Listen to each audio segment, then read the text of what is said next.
This is Dąbrowa Biskupia, which means the oak area of bishops, and I suppose the bishops would have sat in that. Rather fine building. This is a very flat area in the middle of Poland, between Włocławek and Inowrocław. It's route 296. So in fact this is 252. We're about to turn onto 256 in about a kilometre from now. My driving's now being enhanced with more information because I've got this. I used to look at the map regularly, but now I can look at the map all the time. Prepare to turn right, 800 metres.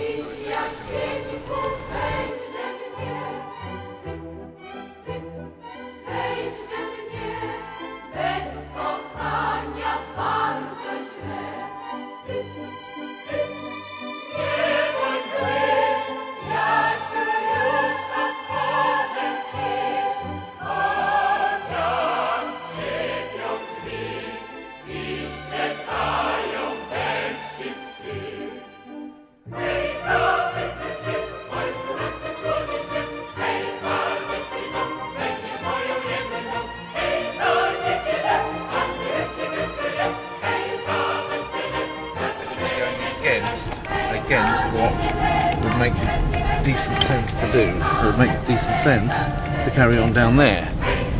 And if I was going by the map, I'd do that. But you know, let's see what she can. Drive 5.4 kilometres. Because it's always interesting. It takes you down places that you wouldn't normally use. You are over the speed limit. Yes, I know, and I will be. So calm down, woman. It takes you to places you wouldn't normally go to. And isn't that green? You wouldn't believe this is March. Very, very mild winter this year. There's a little hunter's lodge over there. Is it a bird hide? Probably a hunter's lodge. No, I wish it was a bird hide, but I mean, over in the distance there, maybe not couples showing up on the film, but it's lovely and rural. And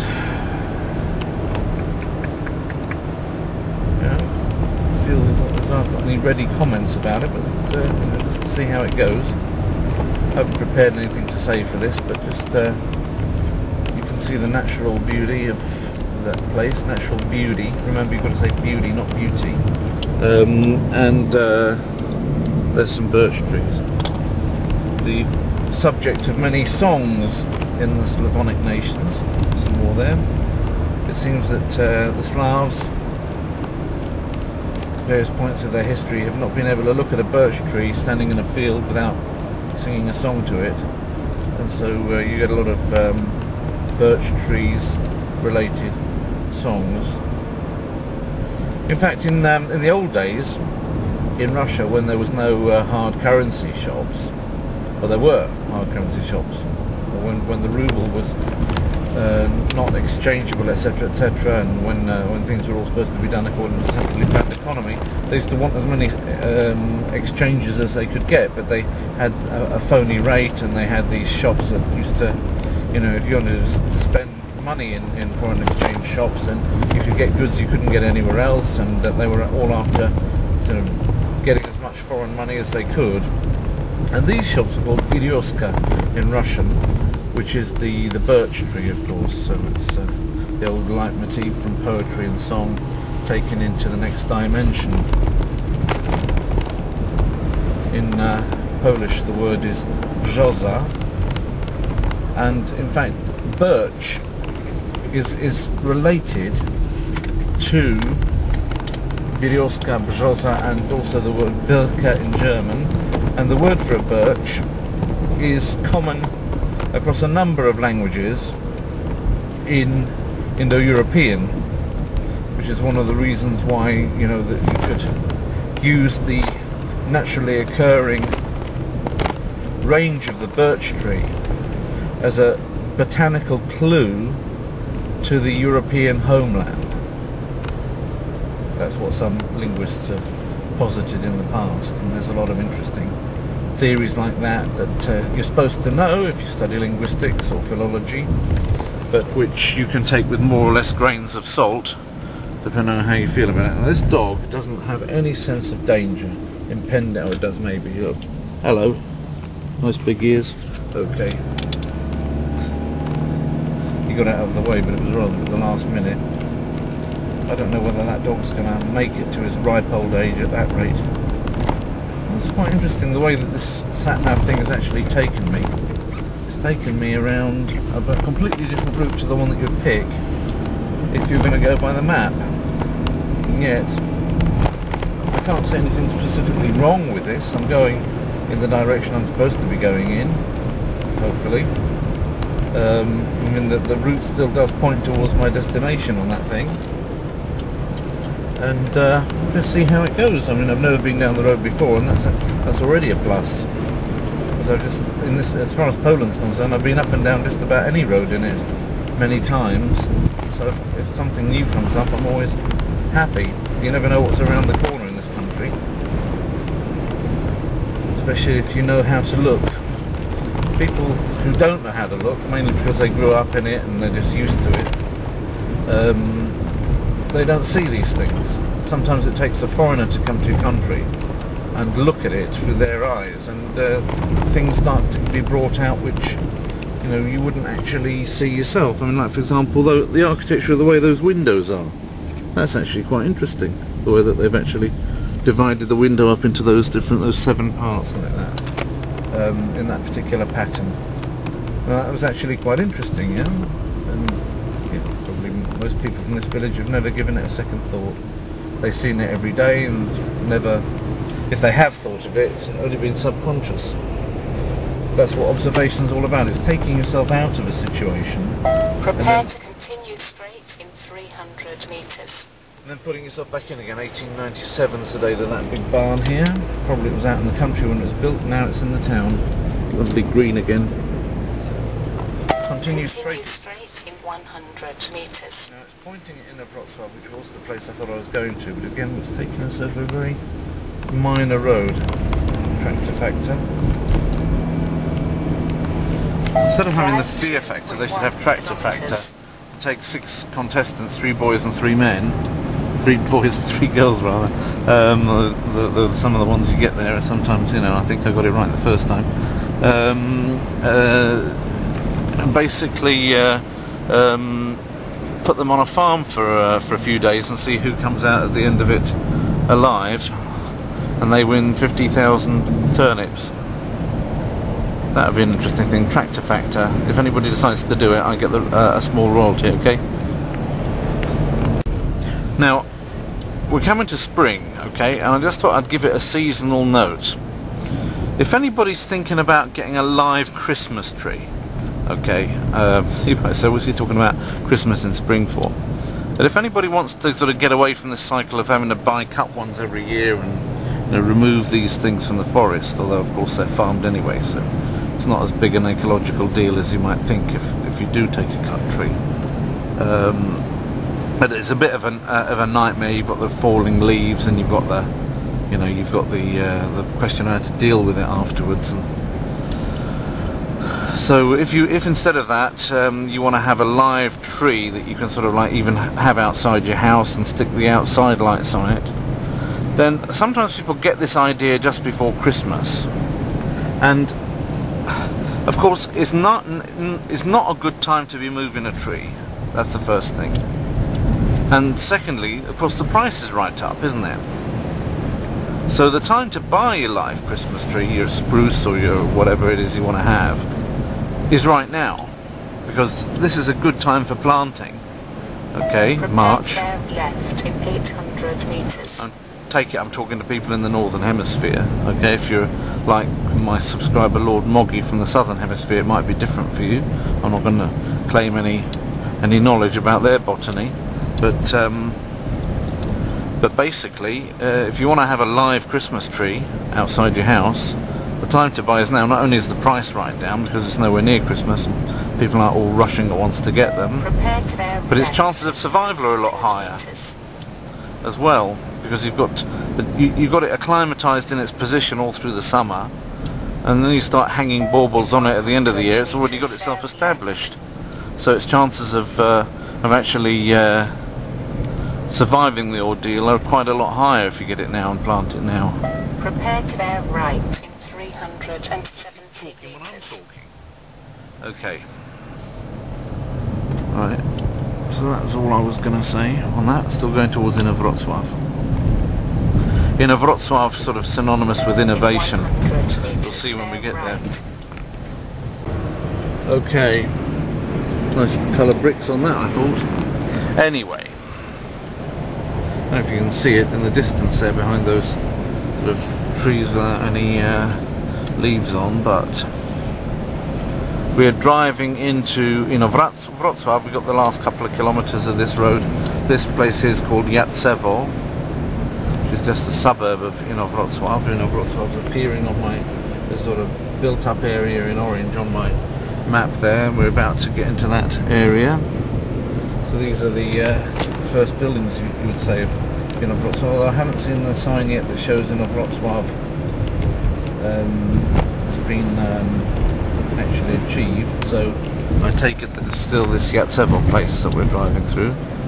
An interesting looking spire, or there's a couple of interesting looking buildings are appearing, and I got quite a lot of commentary on my Grudziądz films with a lot of people that came from there but didn't live there. I get the feeling that Inowrocław might be a similar place where quite a few people have actually sprung from here but they don't live here now. Now Inowrocław, here's the sign.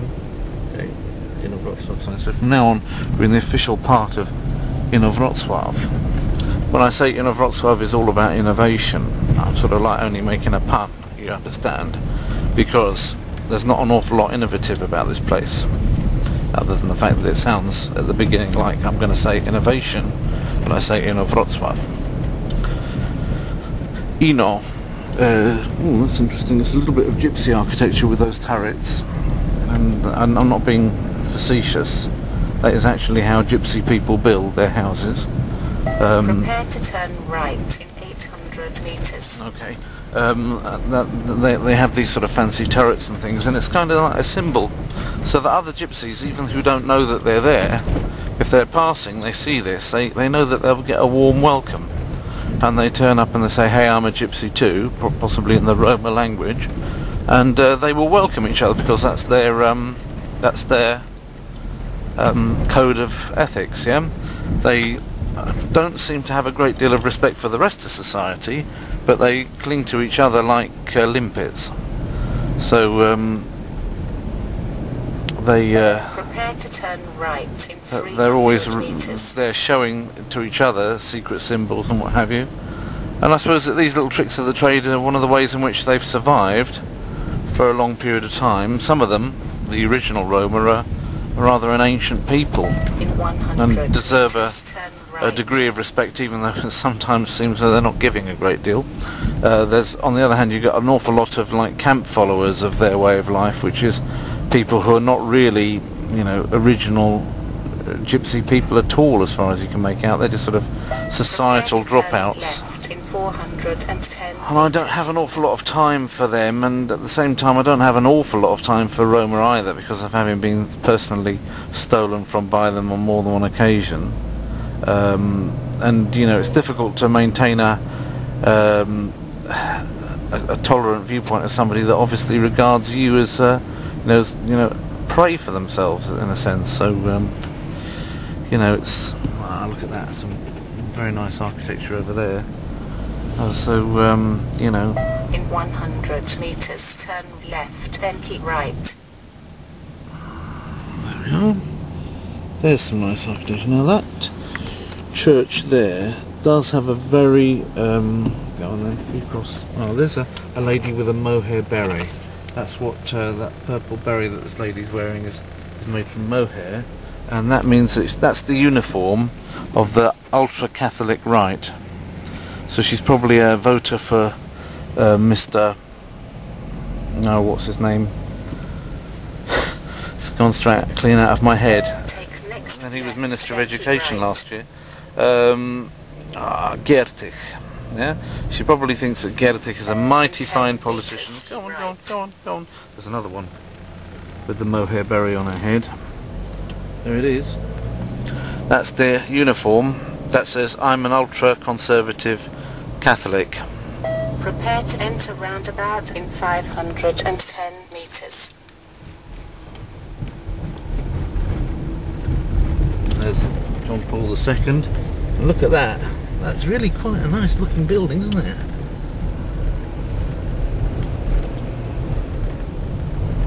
Really rather impressive. Prepare to enter roundabout in 300 meters and take first exit.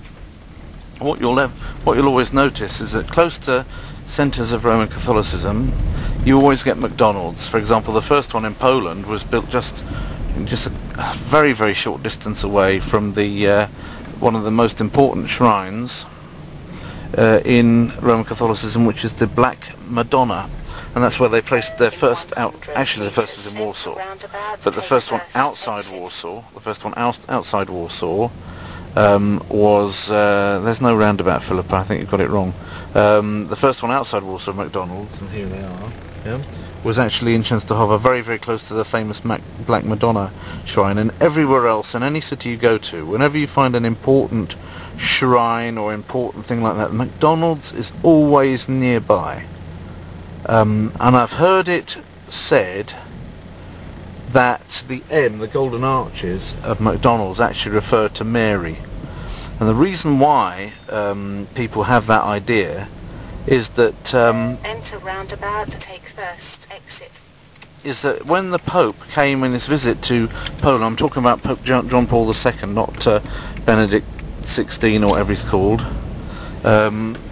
he made a point of having an M as his symbol for his visit, because he said that he was going to be honouring Mary, and the M that he used was almost the image of the McDonald M. I've got it somewhere in my papers, because there were little flyers of it put all over the place, and it was just more than coincidence. So if you look at McDonald's all over the world where you are, you know, look where the major Roman Catholic cathedrals and shrines are, and then see how far, plot the distance from there, especially ones that are to do with Mary, and then plot the distance from there to the closest McDonald, and I believe, oh, this is a red light, I'm even putting my own transgressions onto YouTube, there we are, I'm like those guys that do the happy slapping, aren't I? But British school, yeah, British school in Inowrocław. Look at that nice old one there on the sort of halfway talking about a conspiracy theory between the Virgin Mary and McDonald's hamburgers, halfway through showing you wonderful architecture. It's really quite bizarre. But turn left, she says. I can't see this. Oh no, it's after the railway line. Right. I should be looking at this part. You are over the speed limit. Yes, yes. 330 metres. Right, Janine. That sounds about right. Janine.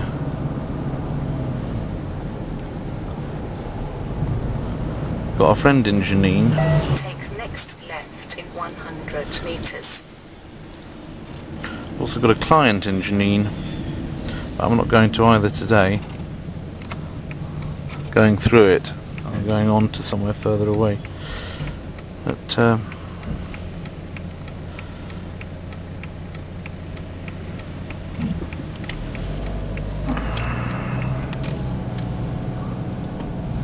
we are. That was pretty much it, I think. You saw the best bits. Although somebody's going to write in the comments that I didn't get it properly, and I've got to come back like I did in Grudziądz and walk around in the old town. I can't do that today, but I'd love to do it, obviously. Oh, an old siding from the railway. These willows are looking quite nice, aren't they? They've got this kind of yellowishness, as though they had just the beginnings of buds on, and in fact that's exactly what they do have. There's the beginnings of little buds all over them, which will be first the catkins and then the leaves. I think that's the order they come on those trees. And yes, it's quite a nice day, really very nice day. I don't have my thermometer up. Wait a second. Prepare to turn right in 800 metres. That's 8 degrees. I'm travelling southwest, Can't see it on this because it always turns itself around so that wherever you're travelling, it puts in front of you. But you can change the mode actually using the top left button, top right button, and have it, you know, north at the top if you want it that way. But yeah, I feel great. I love to travel around, you know. I haven't been trying to use the car less and walk more, but I can't walk for 500 or 450 kilometres, so obviously, so I have to use the car for that. I could use a train, but the trains don't go there very often. I have to hang about in the stations waiting for them, you know, for hours at a time, so it doesn't make sense. Drive 9.4 kilometres. Especially as, you know, I haven't driven a long way for quite a few weeks, and then after a while you get sort of Wanderlust, as the Germans say. You feel like doing it. I go all over the place in all sorts of different ways, but sometimes having a drive is really what it takes to sort of put you at ease with the world, as it were. And there's the end of Inowrocław, so there's the sign which shows the end of Inowrocław, and I think I filmed the whole city without stopping, and also told you something to make you think a little bit about the way that things work, about the way that McDonald's works, possibly, allegedly. And think about that next time you eat a hamburger. Interesting piece. This is called Pakość, which is a funny name for a town. But there's a sort of folly almost, but it's a chapel over there. Another little couplets, as it were, on the side. There's a lot of religious buildings. Prepare to turn right in 800 metres. Sort of entry to a cemetery kind of building. And there's another one. So the whole place seems full of smaller religious buildings. Not one big one, but a lot of smaller ones, if you like. So police come along, that's why I had to dip the camera, because I don't know how kindly they would take to me driving along doing something else at the same time, but there we are. There's a nice bridge. Prepare to turn right in 300 metres. Right, you sure about that? And there's another one. Ah, that's lovely, isn't it? That's actually Mądrość płynie z krzyża. Wisdom flows. Take next right in 100 metres. Something that I can definitely agree with. Don't agree with everything that they say in Roman Catholicism by any stretch of the imagination, but wisdom flows from the cross is actually rather nice. The more Roman Catholics focus on Jesus and the cross and less on saints, Mary, sacraments, drive 10 sideshows, kilometres. and all the other things that they've got, the more I can agree with them. The more they focus on all of their additional elements that they have, and their funny clothing and their nunneries and all the other stuff, their celibacy and all the other unrequired by the Bible elements that they have, the more I find it difficult to actually go along with them at all, you know, which is a pity, because they mean well. They mean very well, most of them. But unfortunately, what they don't take account of in Roman Catholicism is the way that human nature has a tendency to change things away from what God wants. And therefore the Bible was put there so that there'd always be a standard. Whereas they say tradition is the same as the Bible, it's on the same level as the Bible. And so sometimes you get, well, outright contradictions really between some of the things which are said in the Bible and some of the traditions that they've developed, and then that gives you a lot of dissonance which they simply decide to live with. And the Reformation was about the fact that not everybody could live with that dissonance, and decided that, well, if one had to go, it wasn't going to be the Bible, it was going to be the traditions, and out went the traditions to a greater or lesser extent. In Lutheranism, the traditions which caused the most dissonance were abandoned. In Calvinism, they decided to check out almost all the traditions and redraft the thing according to the Bible. And both of those strands still exist in Protestantism till today. And then a great deal of nominalism has crept into Protestantism, so that people simply carry on with their own new traditions, which are mainly bad.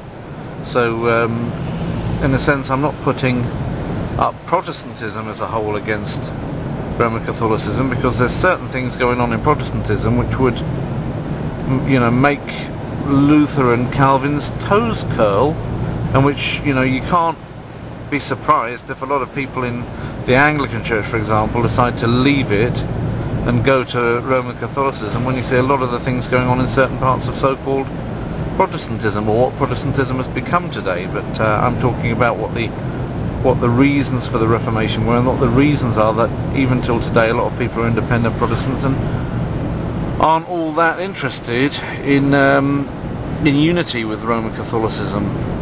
In fact, would resist attempts at unity with Roman Catholicism, because these are all about things, you know, which, you know, either you can deal with them in your Christian conscience or you can't.